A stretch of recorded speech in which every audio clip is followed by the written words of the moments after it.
Welcome to Blizzard Fire. We hope this video helps fire up your solution.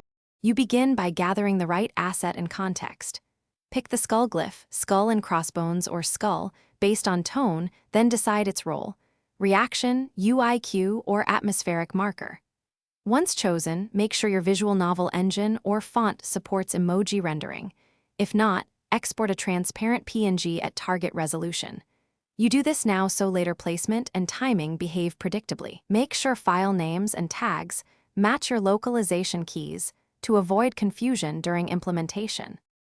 Now implement the skull into your scene script. If the engine supports Unicode, paste the emoji in dialog. Otherwise, reference the PNG with an image tag for exact sizing and position.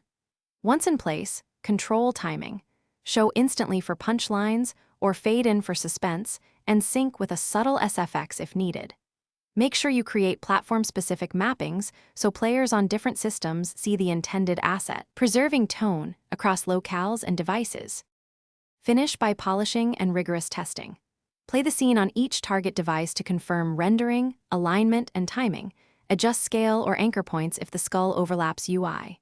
Also add accessibility support. Provide alt text and ensure contrast for visibility, and choose a text fallback for screen readers.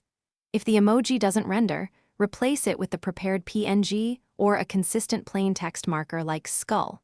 If problems persist, check font fallback chains and engine encoding settings first. Thanks for watching. If you found this helpful, don't forget to like and subscribe.